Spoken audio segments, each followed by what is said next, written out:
Back to the Denver Radio Real Estate Show. I'm Cheryl Garlock with Colorado Front Range Properties.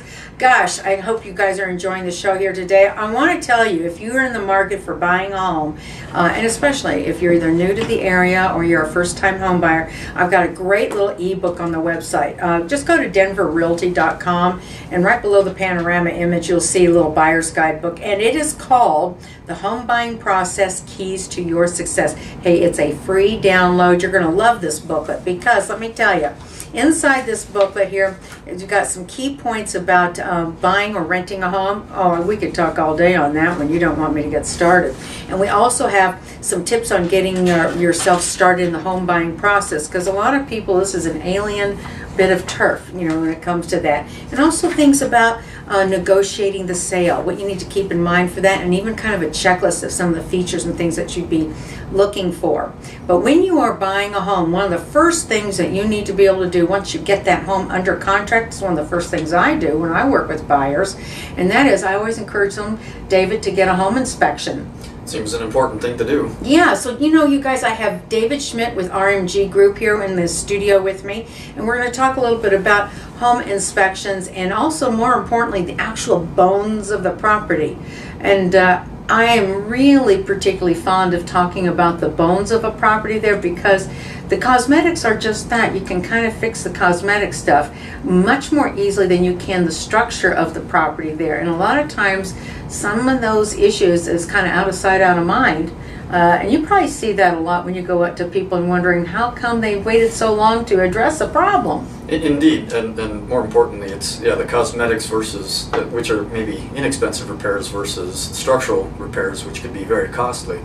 Right. So let's talk about, to begin with, what are some of the things they should be looking for when they do a home inspection, and maybe also then let's also piggyback on that with whom they should hire for that. Who's a qualified home inspector, and for what areas of expertise? Well, and there's different types of home inspectors. The actual home inspectors would look more at the utility of the house, how the electric works and the furnace and all that stuff, whereas a structural engineer would look at how the structure is performing and what things need to be repaired for that. Mm-hmm. And you know, David, too, with all the water that we've had, well, it's one of those deals. You know, you can't live without water, and there's some days you can't live with it. Isn't that true? Indeed, and water's got to be one of the more critical items that we look at. Right, because a lot of times we get properties where they have damage to the structural foundation, and a lot of times that's usually a result of a water introduction. Indeed, poor water management is critical.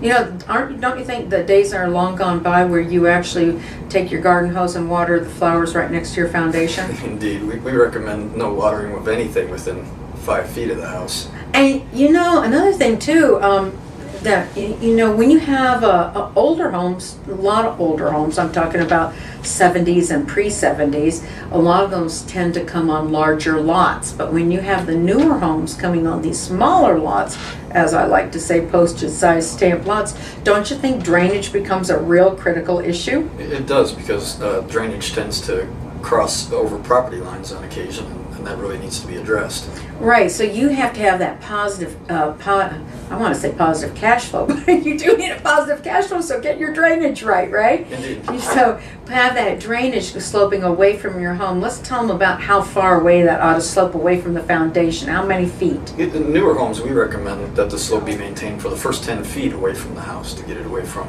the backfill zone around the house. Okay, and then also some existing homes, a lot of times, they've been around for a long time, and a lot of times you might have to build up that backfill, I think is what it's called. Indeed, over time, over the life of the structure, the backfill soils have probably settled, and so you do need to build it up again to achieve that positive drainage away from the house.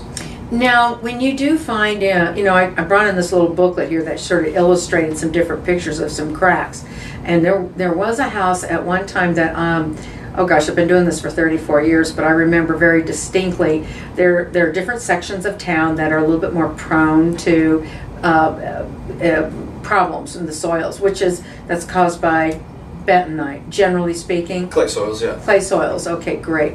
And so it has this expansive mode that puts pressure on the properties there and tends to have them to crack.